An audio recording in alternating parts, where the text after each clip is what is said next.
Ilagay mo ito sa likod ng inyo pong cellphone at maya't maya ay mga magagandang balita ang darating sa inyo. Kung lagi kang walang pera, subukan nyo po itong gawin upang sa ganon may mga magandang balita na may kaugnayan lalo na sa pera.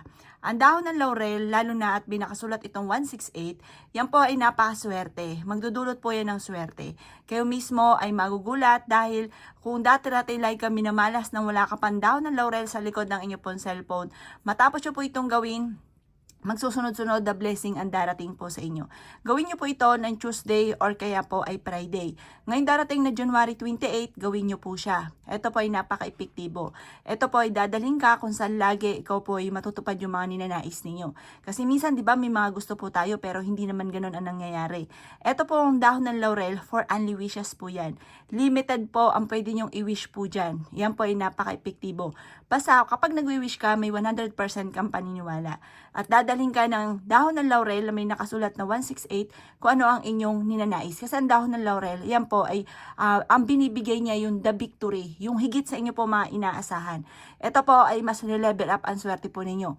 Lalo na kung ikaw ay negosyante or kaya po ay mananaya, pwede rin. Dadalhin nyo yung cellphone ninyo na may 168.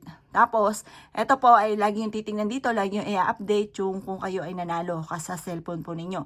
At yan po, magugulat ka na lang, mananalo ka po dyan. Basta lagi masasabihin, mananalo na ako ng jackpot, or kaya po, magkakaroon ako araw-araw ng malaking benta.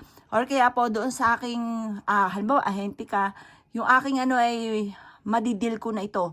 Ganun po mga bossing. Basta kung ano man po yung inyo pong pinagkakabalahan sa buhay. Or kaya po kung ikaw po ay nag-online selling mga bossing, maina meron ka rin ganito. Para kasi syempre lagi mo ay gamit ay cellphone. Kumbaga ito po dadaling ka nito kung saan lagi ikaw ay suswertihin. Maraming pera, maraming swerte, gagabayan ka po niya at ang higit sa mga wishes po ninyo ang inyong makakamtan. Subukan nyo po ito sa pamamagitan ng dahon ng laurel.